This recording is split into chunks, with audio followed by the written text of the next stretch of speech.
Hello friends, welcome to my channel. இன்னைக்கு நம்ம clay use பண்ணி எப்படி ஐஸ்கிரீம் கோன் பண்ணுறதுன்னு பார்க்க போகிறோம். அதுக்கு ஒரு கொஞ்சம் பீஸில் நீங்கள் க்ளே எடுத்துக்கோங்க. இது வந்து first method of cone make பண்ணுறதுக்கு இது ஒரு மோல்ட் மெத்தடு. ஸோ நம்ம அந்த மோல்டுமே நம்ம எப்படி பண்ணுறதுன்னு பார்க்கலாம். அதுக்கு ஒரு பீஸ் க்ளே எடுத்துகிட்டு இந்த மாதிரி ஈவனாக இது பண்ணிட்டு, அப்புறம் இந்த பழைய கார்டோ ஏதோ யூஸ் பண்ணுற மாதிரி இருந்துச்சு, யூஸ் பண்ணாத மாதிரி இருந்துச்சுன்னா அந்த கார்டு யூஸ் பண்ணிட்டு இந்த மாதிரி லைன் ஃபுல்லாக போட்டுக்கோங்க. மார்க் பண்ணி வச்சுக்கிட்டிங்கன்னா உங்களுக்கு இன்னும் ஈஸியாக அந்த இன்ச் வைஸ் உங்களுக்கு நல்லா ஈஸியாக இருக்கும். ஸோ அதே மாதிரி இந்த சைடும் இப்போ பண்ணிக்கோங்க. இது எதுக்கு பண்ணுறோன்னு பார்த்தீங்கன்னா, இப்போ அந்த க்ளே வச்சு யூஸ் பண்ணுறப்போ நம்மளுக்கு அந்த லைன் ஷீட் மாதிரி கிடைக்கிறதுக்காக நம்ம இதை யூஸ் பண்ணுறோம். அந்த மோல்க்கு வந்து நான் இதை பேக் பண்ணிடலாம் ஃபஸ்ட்டு. இந்த மாதிரி பண்ணதுக்கப்புறம் பேக் பண்ணதுக்கப்புறமேட்டு இப்படி நம்மளுக்கு கிடச்சிரும். இதில் நம்ம சின்ன பீஸாக கோன் பண்ணுறதுக்காக நான் ஒரு சின்ன பீஸாக எடுத்து ப்ரெஸ் பண்ணால் அந்த மோல்டில் நம்மளுக்கு அந்த இது ரிசல்ட் கிடைக்கும்.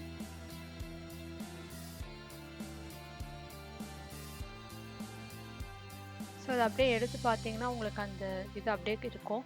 ஆனால் ஃபஸ்ட்டு பண்ணது கொஞ்சம் திக்காக இருந்தது. அதனால் நான் இப்போ கொஞ்சம் தின்னாக பண்ணுறதுக்காக தின்னான டிஸ்க் மாதிரி கையிலே பண்ணிட்டு அப்புறம் நான் ப்ரெஸ் பண்ணுறேன். ஆனால் அந்த தின்னாக பண்ணிங்கன்னா எடுக்கிறது கொஞ்சம் கஷ்டமாக இருக்கும். இந்த மாதிரி வரும். அதனால் நான் இப்போ இந்த கார்னரில் வந்து கட் பண்ணிடுறேன். கார்னரில் கட் பண்ணிட்டு இந்த மாதிரி பென்சில் எதுலேயோ வச்சுட்டு இந்த மாதிரி நீங்கள் ஷேப் வர வரைக்கும் மட்டும் அந்த ப்ரெஸ் பண்ணிக்கோங்க ஈவனாக. இந்த மாதிரி ஷேப் கிடச்சதுக்கு அப்புறமேட்டு ரெண்டையும் ஜாயின் பண்ணிடுங்க.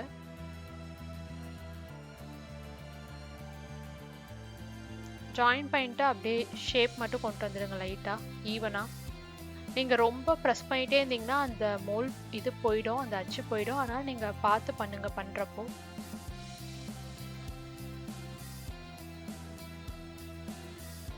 இப்போ வந்து நம்ம செகண்ட் மெத்தட் எப்படி கோன் ஈஸியாக பண்ணுறதுன்னு பார்க்கலாம். இந்த மாதிரி உங்ககிட்ட ஏதோ அச்சு மாதிரி இந்த மாதிரி உங்ககிட்ட இருந்துச்சுன்னா இந்த மாதிரி வச்சு கூட நீங்கள் ஈஸியாக பண்ணிக்கலாம்.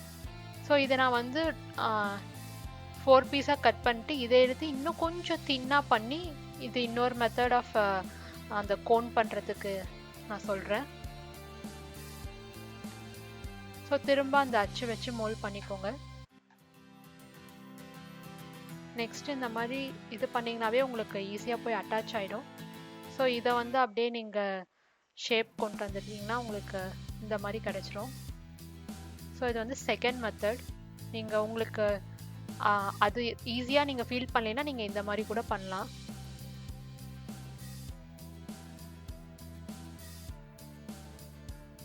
ஸோ இதுதான் ரெண்டுக்கும் டிஃப்ரென்ஸ்.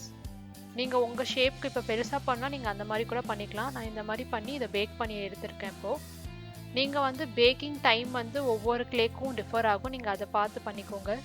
இப்போ அந்த பேக் பண்ணதுலேருந்து நான் கொஞ்சம் இன்சர்ட் பண்ணிக்கிறேன். கொஞ்சம் அந்த க்ளே போட்டு ஃபில் பண்ணால் தான் நான் இப்போ மேலே ஐஸ்கிரீம் வைக்கிறதுக்கு ஈஸியாக இருக்கனால நான் அதே கலர் கொடுத்து ஃபில் பண்ணிக்கோங்க. இல்லைனா டிஃப்ரெண்ட் கலராக தெரியும். அதனால் அதே கலர் கொடுத்து ஃபில் பண்ணிட்டு இப்போ நான் மேலே ஐஸ்கிரீம்க்கு வந்து ப்ளூ கலர் சூஸ் பண்ணியிருக்கேன்.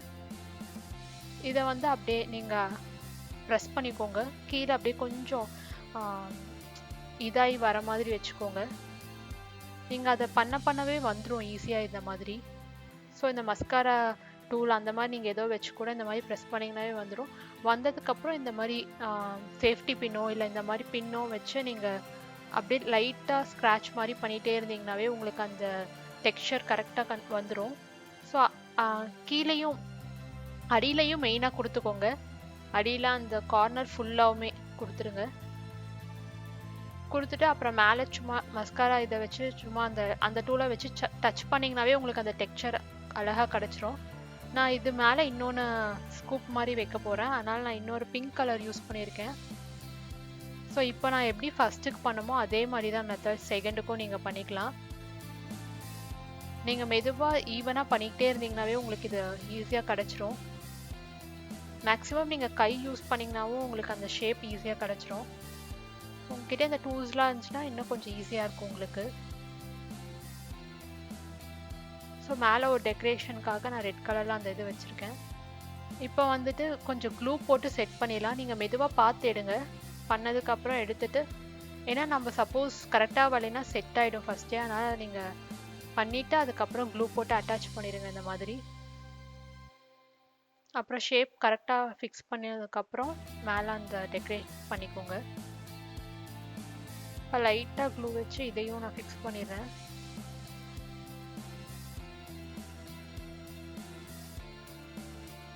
இது ஃபிக்ஸ் பண்ணதுக்கப்புறம் உங்களுக்கு வந்துட்டு வேணும்னா நீங்கள் கீ செயினை அட்டாச் பண்ணோன்னா நீங்கள் அந்த கீ செயினோட அந்த கார்னர் இது கூட நீங்கள் ஹூக்காக இது பண்ணிட்டு அதுக்கப்புறம் பேக் பண்ணிக்கோங்க. பேக்கிங் டைம் ஒவ்வொரு இதுக்கும் டிஃபர் ஆகும். நான் பேக் பண்ணதுக்கு அப்புறமேட்டு இப்படி கிடச்சிருக்கு எனக்கு ரிசல்ட்டு. எனக்கு பேக் பண்ணதுக்கு வந்து 1 hour எடுத்துக்கிச்சு. 130 டிகிரி செல்சியஸில் 1 hour நான் எடுத்துக்கிட்டேன். ஆனால் உங்களோட கிளேல என்ன இன்ஸ்ட்ரக்ஷன் கொடுத்துருக்காங்களோ எவ்வளோ நேரம் வைக்கணும்னு சொல்லிட்டு நீங்கள் அதுக்கு தகுந்த மாதிரி வச்சுக்கோங்க. ஸோ ஃபைனலாக உங்களுக்கு இப்படி தான் கீ செயினோட அட்டாச் பண்ணிங்கன்னா இருக்கும். Thank you for watching this video. If you like this video, please like, share, comment and subscribe to my channel.